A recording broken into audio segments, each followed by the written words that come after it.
Life skill for adults with disabilities. সেক্ষেত্রে যে স্কিলগুলি থেকে থাকে সেগুলি হলো এডিএল স্কিল, অর্থাৎ brushing, toileting, dressing, undressing etcetera যে স্কিলগুলি হয়ে থাকে প্রত্যেকদিন জীবনে, সেই স্কিলগুলি। এছাড়াও থাকছে সোশ্যাল স্কিল। সোশ্যাল স্কিলের মধ্যে যে সামাজিক দক্ষতাগুলি হয়ে থাকে, আমি সেই নিয়ে একটি বিস্তারিত ভিডিও আমার এই চ্যানেলে পোস্ট করেছি।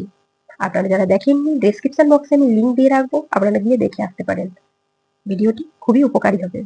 এরপরে থাকছে মিল প্রিপারেশনের স্কিল, হাউসহোল্ড ওয়ার্ক, বাড়ির গৃহস্থে প্রত্যেক দিনের যে কাজগুলি থাকে সেগুলি, safety management, time management, communication, relationship build up, self advocacy, vocational training as per her needs and interest, workplace management skill, notice reading skill, note keeping skill, diary maintain.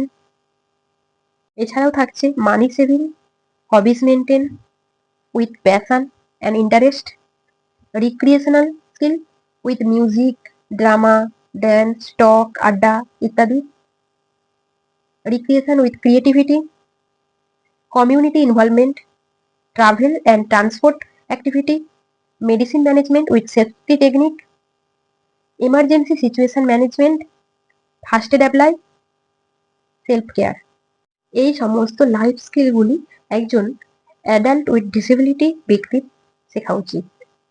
যারা পরিবারে এবং স্কুল সেটআপ কিংবা পরিচিতের মধ্যে রয়েছেন, তাদের এগুলি শেখার যথাযথ ব্যবস্থা করুন এবং সময় থাকতে এই পার্সন উইথ ডিসেবিলিটি ব্যক্তিদের জন্য একটি উপযোগী সেটআপ গড়ে তুলুন, যাতে সে সে পরনির্ভরশীল না হয়ে আত্মনির্ভরশীল হতে পারে।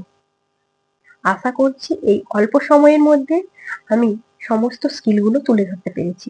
আপনাদের যদি বোঝার ক্ষেত্রে কোথাও অসুবিধা হয়ে থাকে কিংবা কোনো কোয়ারিজ থেকে থাকে, আপনারা কমেন্ট বক্সে জানাতে পারেন কিংবা আমাকে সরাসরি জানাতে পারেন।